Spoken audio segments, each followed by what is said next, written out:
The year was 1852.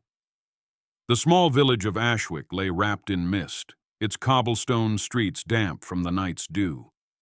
The sound of roosters crowing carried over the thatched rooftops, while chimneys puffed thin trails of smoke into the cold morning air.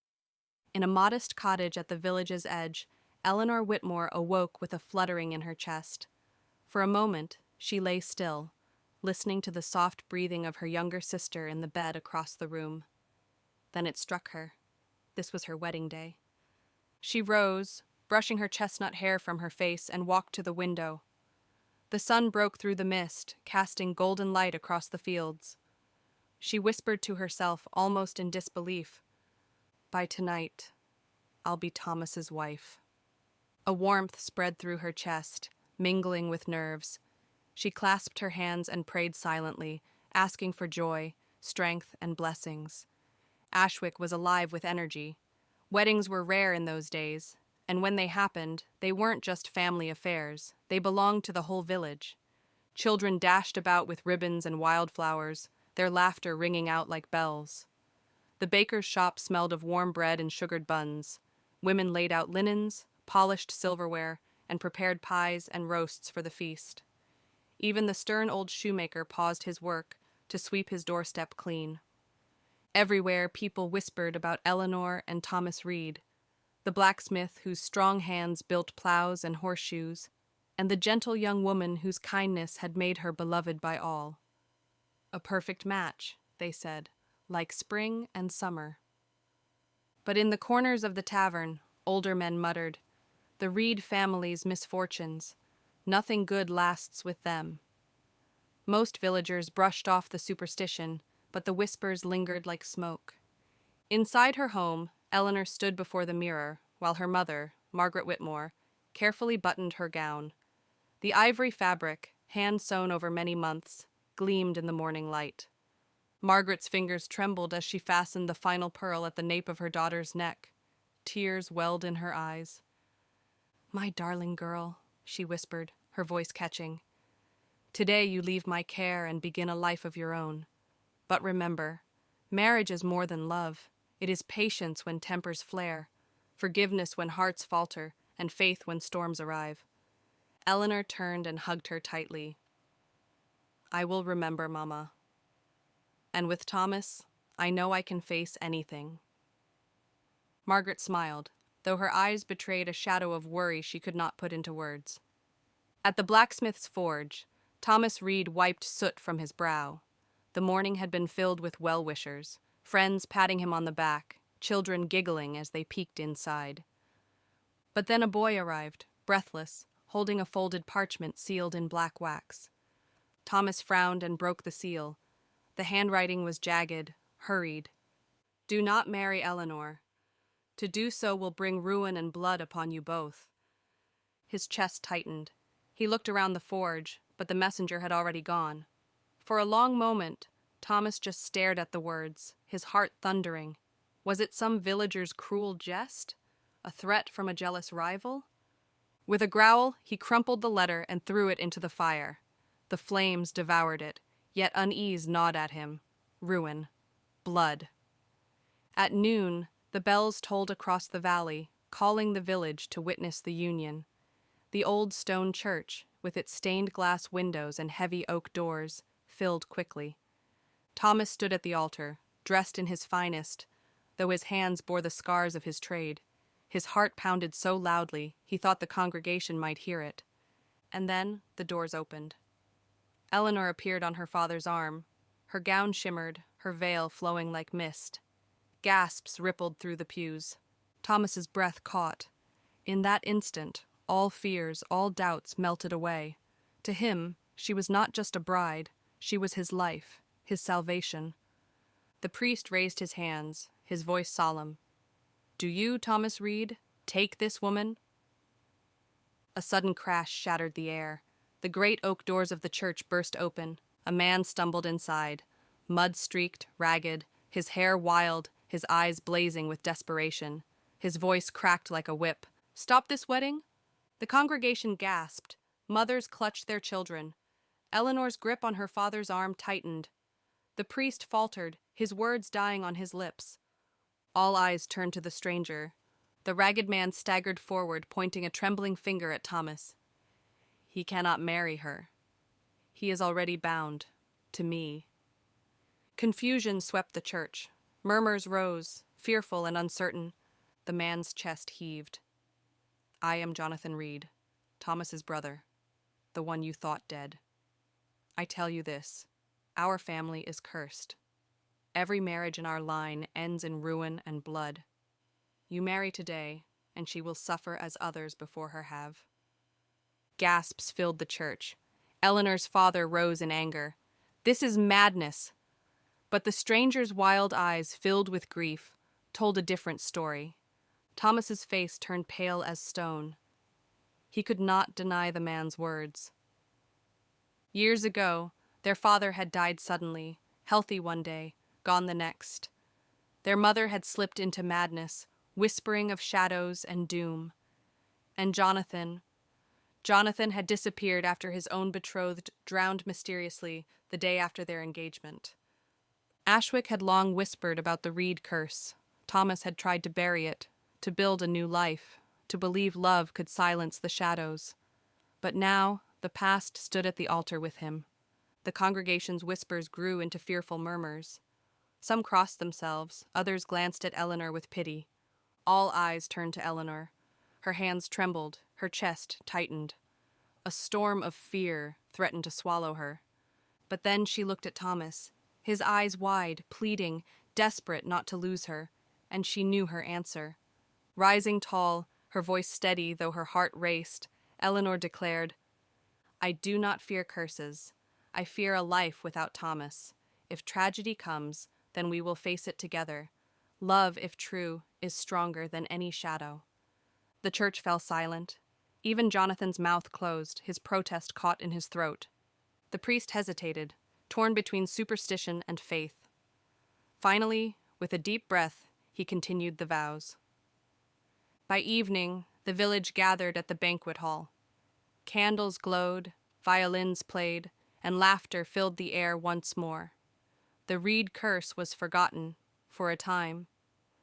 Thomas and Eleanor sat side by side, their faces flushed with happiness. Plates of roasted meat, fresh bread, and cider jugs were passed down the long tables. When the moment came, Thomas rose, lifting a silver goblet high. His voice rang out, strong and sure. To my beloved Eleanor, whose love makes me the happiest man alive. But just as the words left his mouth, a sharp crack rang through the hall. The goblet shattered in his hand as though struck by unseen force. Shards flew, and blood poured from his palm onto the white tablecloth. The room froze. Silence swallowed the laughter. The villagers' eyes widened in fear. Jonathan's warning echoed in every mind. Ruin and blood will follow. Eleanor grasped Thomas's hand, pressing her kerchief against the wound. Her voice shook but remained defiant. We will not be broken. But deep within, unease coiled tighter around her heart. The wedding feast lasted long into the evening. Candles flickered, shadows danced across the walls, and the hall rang with music and laughter. Eleanor began to believe the unease had passed, that Jonathan's words were nothing but fear carried from a tragic past. But as midnight drew near, the scent of smoke began to creep into the air. At first, no one noticed. The fiddlers played louder, children danced, and the cider flowed. Then came the sharp crack of timber splitting, followed by screams. Flames licked up the far wall of the hall, devouring garlands and climbing toward the rafters. Panic surged. Guests shoved and stumbled, desperate to flee. Mothers clutched children. Men tried to smother flames with cloaks, but the fire spread with terrifying speed. Thomas seized Eleanor's hand, pulling her through the chaos. Sparks rained down, scorching her gown. "Stay with me," he shouted. Together they burst into the cold night air as the roof collapsed behind them with a roar. The hall was lost. Many were injured. And as the villagers stared at the inferno, their whispers rose again. The Reed curse had come to claim its price. That night, as the last embers of the hall burned low, Eleanor sat awake in their small cottage. Thomas slept fitfully beside her, his wounded hand bandaged, his face pale with exhaustion. Eleanor's heart was heavy, a shattered goblet, a fire, Jonathan's warning. Could these all be mere accidents, or had she bound herself to a fate of sorrow? She thought of her mother's words that morning: patience, forgiveness, faith. But in the silence of night, those virtues felt fragile against the weight of dread. She rose quietly, wrapped in a shawl, and stared out at the moonlit fields. Somewhere, she imagined, the shadow of the so-called curse waited, watching. The next day, Jonathan came to her. His eyes were red-rimmed, his face haggard. He looked not like a villain, but a man hollowed out by grief. "Eleanor," he said softly, "leave him. You don't deserve this. You're innocent, kind. Don't let our family's doom swallow you." He told her of his own fiancée, Sarah, who had drowned mysteriously the day after their betrothal. "Every joy turns to ash in our hands," Jonathan whispered. "I tried to fight it, but I couldn't save her. Don't make my mistake. Don't stay." His words pierced Eleanor's heart. For the first time, she truly feared not just for herself, but for Thomas. If the curse was real, could love protect them? Or was it only leading them both toward ruin? 1 week later, as if to test them further, a violent storm descended on Ashwick. Winds howled through the village, tearing shingles from roofs. Trees bent and groaned, their branches snapping like bones. Inside their cottage, Eleanor and Thomas huddled together as rain lashed the windows and thunder shook the earth. Lightning illuminated Thomas's face, drawn, weary, yet determined. "I can't lose you, Eleanor," he whispered hoarsely. "Maybe Jonathan is right. Maybe I should never have asked for your hand, if fate is against us." She silenced him with trembling fingers pressed to his lips. "Thomas, love is not about avoiding storms. It's about standing together in them." They prayed side by side, their whispers nearly drowned by the roar outside. When morning came, the village was battered, but their cottage still stood. Some villagers claimed it a miracle, others called it a sign, but to Eleanor, it was proof their bond was not so easily broken. In the days that followed, the village's mood shifted. Some admired Eleanor's steadfastness, while others saw only danger in her defiance. At the market, women turned away, children whispered. An old man spat at Thomas's feet, muttering, "You bring death with you." Eleanor felt the sting of isolation. But each night, when she looked at Thomas, his eyes filled with guilt and love, she reminded herself of her vow. Marriage was not about fleeing hardship. It was about choosing each other again and again, no matter the cost. One evening, the villagers gathered in the square, anger boiling over. Crops had failed, livestock had sickened, and many blamed the curse. Torches flickered as voices rose. "It's the reeds!" one man shouted. "Misfortune follows them like a plague. Cast them out before we all suffer." Others agreed, their fear twisting into hatred.